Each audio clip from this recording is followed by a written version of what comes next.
Grazie per avermi invitato.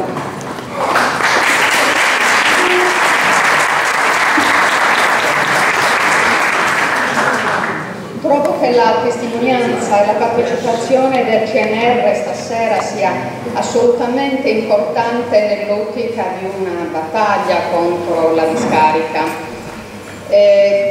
Questa assemblea è molto partecipata e ho avuto il piacere di incontrare molti cittadini sardi che non provengono solo da Utta, da Capoterra, ma abbiamo rappresentanti di comitati nati per la tutela dell'ambiente e della salute che arrivano da tutta la Sardegna. Abbiamo una forte rappresentanza di Macomer per il problema tossico. La dottoressa Franca Batelli poi parlerà anche con il presidente di Zero Waste Sardegna. Abbiamo trovato il comitato, incontrato gli amici del comitato di Capoterra, San Roque, Villa Cigro, Samazzai ha il problema del cementificio e così via. Per cui oggi noi ci chiediamo che senso abbia questa discarica, tenendo conto che ormai è appurato che è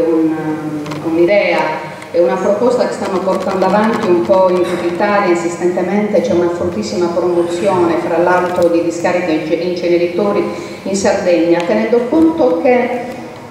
oggi siamo qui non solo, mi è piaciuto quanto ha dichiarato la geologa, dicendo che siamo qui perché abbiamo un forte senso di appartenenza a questa terra, ma siamo qui di sabato sera anche perché abbiamo un fortissimo problema che riguarda invece la nostra salute. La Sardegna purtroppo da questo punto di vista ha dei grossissimi problemi, e non lo diciamo noi che siamo locali e che magari possiamo anche sembrare ambientalisti spinti, cioè ci muovono un po' diverse accuse quando poi devono far passare i progetti peggiori. Di fatto la Sardegna ha una mortalità altissima oggi per quanto riguarda i tumori, per quanto riguarda delle patologie croniche progressive, malattie cardiovascolari, abbiamo cardiorespiratorie e così via. Per cui, tenendo conto che la fase di latenza è spesso molto lunga, è difficile poi arrivare a identificare il nesso causa-effetto. Per cui quello che si dice in questi ultimi tempi è che noi sardi siamo quasi predisposti ad ammalare, una predisposizione genetica che cozza molto contro quello che la ricerca mondiale dice a proposito della nostra longevità, per cui qui l'industria pesante, inceneritori, discariche e così via dovrebbe un attimino mettersi d'accordo con la ricerca mondiale, che invece vanta appunto tutti questi studi sulla nostra longevità. A proposito della discarica, la discarica è normale che sia legata alla pratica dell'incenerimento, come in questa situazione con la discarica del Caci, ed è considerato l'incenerimento a livello europeo proprio dagli oncologi una pratica criminale, cioè un crimine contro l'umanità, perché uccide, perché non porta avanti dei processi che tutelano la nostra salute, per cui c'è da chiederci, ma la discarica che vogliono fare, ma è legale? Non è legale. Noi qui in Sardegna abbiamo dei grossi problemi, anche perché l'incidenza dei tumori, che è altissima, ed è altissima, guarda caso, nei cosiddetti siti SIN, che non li ho inventati io né noi, ma sono i siti di interesse nazionale per le bonifiche di cui parla lo Stato. Questi due siti che occupano una fascia molto ampia del territorio dell'isola, sia a nord-ovest, e quindi con tutta la zona di Porto Torres, dove c'è l'industria pesante da oltre 40 anni, come a sud-ovest della Sardegna, dove ci rientriamo anche noi, sono 44 comuni che ci rientrano, e accolgono non solo la Saras, ma accolgono tutto il polo industriale, poi accolgono Macchiareddo,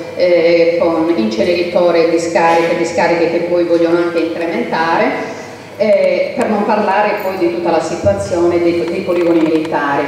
Per cui l'incidenza dei tumori in questi punti dell'isola è indiscutibilmente molto elevata rispetto ad altre zone della Sardegna, per non parlare poi di un confronto con le altre regioni d'Italia, dove noi praticamente siamo pari alla Campania. Tutti dicono la Campania, noi stessi ci scandalizziamo, noi siamo esattamente inquinati quanto loro e più di loro. Per cui dobbiamo stare molto attenti e dobbiamo mobilitarci per salvare la salute. C'è stata di recente un'inchiesta negli Stati Uniti d'America, e hanno fatto proprio degli studi sulle popolazioni, sulle malattie ad alta incidenza fra le popolazioni all'interno di un raggio di 5 km da una discarica. I dati che sono emersi e che riguardano praticamente una serie di patologie che partono dalle malformazioni congenite, dal tumore polmonare maschile, mentre invece troviamo un tumore vescicale in entrambi i sessi, quindi pari incidenza, leucemie, tumori del fegato, maggiore incidenza nel sesso maschile, tumori della prostata naturalmente maschile, il tumore allo stomaco in entrambi i sessi, tumore all'utero, tumore al retto. Questi dati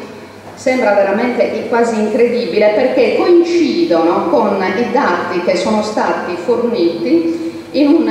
recente convegno organizzato dall'Istituto di Sanità,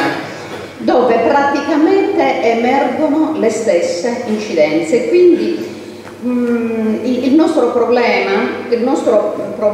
tutto sardo è la mancanza anche di un registro tumori comunque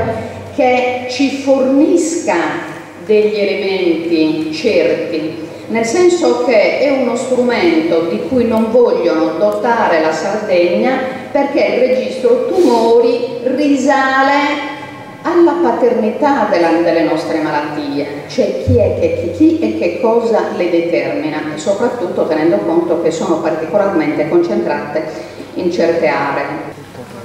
Un altro dato importante è che in questi ultimi tempi, nonostante ci sia stata una riduzione delle produzioni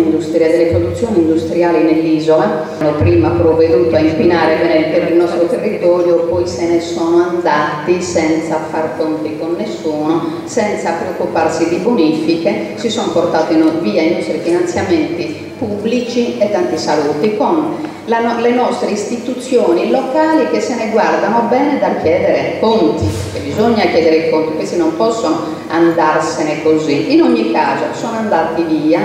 cioè l'industria in buona parte si è delocalizzata verso zone più convenienti, le produzioni sono precipitate, l'inquinamento invece sale, per cui abbiamo inquinamento, questa è una cosa che sembra addirittura paradossale, l'inquinamento da benzene mentre nel 2010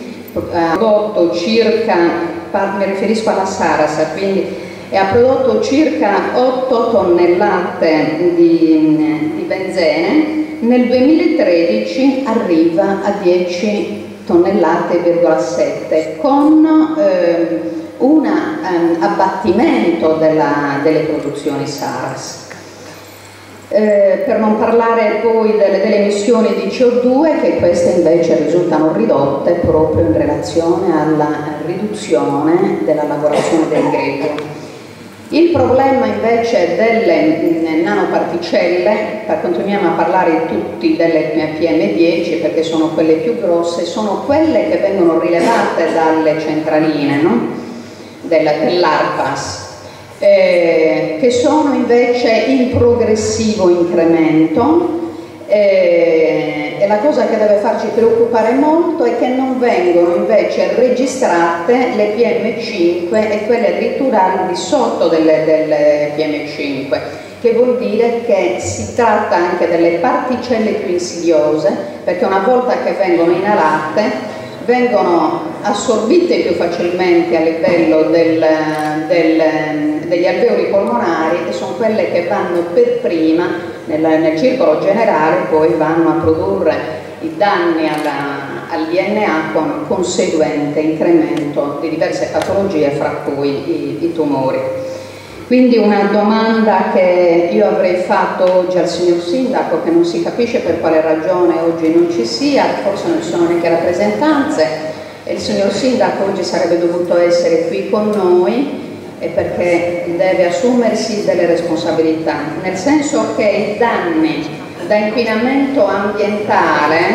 sono dei reati penali di cui il signor Sindaco deve rispondere. C'erano dei rappresentanti. Sono andati via, però bisogna informarli, forse il sindaco che è giovane non lo sa ancora. Una lettera.